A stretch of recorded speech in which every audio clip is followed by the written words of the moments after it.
নমস্কাৰ কৃষক বন্ধুসকল, প্ৰথমে নমস্কাৰ জনাইছোঁ। মই আছোঁ বৰ্তমান আপোনাৰ ৰূপৈহাটৰ আপোনাৰ কাছকাইটি এটি পথাৰত বৰ্তমান আপোনাৰ ৰাজ্যখনত আপোনাৰ শালি ধানৰ যিটো ৰোৱনী চলি আছে, আৰু মই এটা পথাৰৰ আপোনাৰ সামগ্ৰিক পৰিৱেশটো দেখুৱাম। আৰু কিছুমান খেতিয়কে আপোনাৰ খেতি ৰোৱনী কৰি আছে আৰু আপোনাৰ ট্ৰেক্টৰে হাল মাৰি আছে, আৰু এনেকুৱা এটা ধুনীয়া পৰিৱেশ। আৰু খেতিয়কসকল হ'ল আমাৰ অন্নদাতা। আজি খেতিয়কসকল যিমানে অগ্ৰগতি হ'ব সিমানে ৰাজ্যখন আগবাঢ়ি যাব। অসমৰ প্ৰায় 90% আপোনাৰ খেতি বাতিৰ লগত জড়িত, আৰু খেতি বাতি কৰা মানুহসকলৰ কৃষকসকলৰ কাৰণেও ৰাজ্য চৰকাৰে তথা কেন্দ্ৰীয় চৰকাৰে বিভিন্ন আঁচনি মজুত কৰিছে।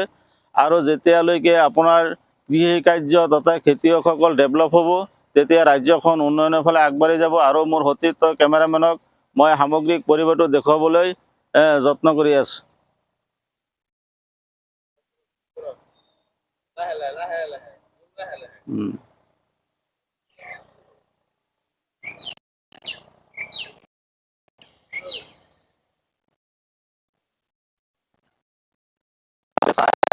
এনেকুৱা এটা ধুনীয়া পৰিৱেশ, আৰু অসমত প্ৰায় 90% খেতিয়ক, আৰু অসমৰ খেতিয়কসকলে আপোনাৰ দুটা কৃষি কাৰ্য দুবাৰ ধান উৎপাদন কৰিবলৈ সক্ষম হয়। শালি ধান, বুৰো ধান আপোনাৰ এটা খেতিৰ পৰা দুবাৰ ফচল উৎপাদন কৰে। গতিকে খেতিয়কসকলক আমাৰ গুৰুত্ব দিবই লাগিব। খেতিয়কসকল হ'ল আমাৰ অন্নদাতা। MLA হওক, মিনিষ্টাৰেই হওক, যিয়ে হওক, যিমান ডাঙৰ অফিচাৰেই হওক, আপোনাৰ খাব লাগিব।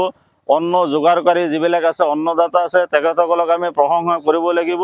আৰু অসমৰ মুখ্যমন্ত্ৰীক মই বিশেষভাৱে অনুৰোধ জনাওঁ যে খেতিয়কসকলৰ কাৰণে আৰু বিশেষ ধৰণৰ আঁচনি প্ৰস্তুত কৰিব লাগে। ৰাজ্যখনত যেতিয়া খেতিয়কসকলৰ উন্নতি হ'ব, তেতিয়া ৰাজ্যখন উন্নতি হ'ব। আজি পাঞ্জাৱে কওক, হাৰিয়ানা কওক, ভাৰতবৰ্ষৰ ভিতৰত কিমান ডেভেলপ হৈছে। আজি খেতিয়কসকলে ডাঙৰ ডাঙৰ গাড়ী লৈ আপোনাৰ ঘূৰি ফুৰে, আৰু অসমৰ খেতিয়কসকলৰ অৱস্থা অতি বেয়া। গতিকে অসমৰ মুখ্যমন্ত্ৰীক মই বিনম্ৰ অনুৰোধ জনাইছোঁ যে আপুনি খেতিয়কসকলৰ ওপৰত গুৰুত্ব দিয়ক। যিবিলাক আঁচনি আছে আৰু নতুনকৈ আৰু বিশেষ ধৰণৰ আঁচনি প্ৰস্তুত কৰিব লাগে, কাৰণ খেতিয়কসকল আমাৰ অন্নদাতা।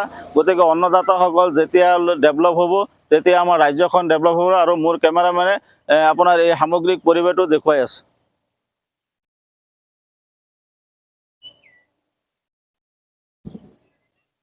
ঘূৰাই ঘূৰাই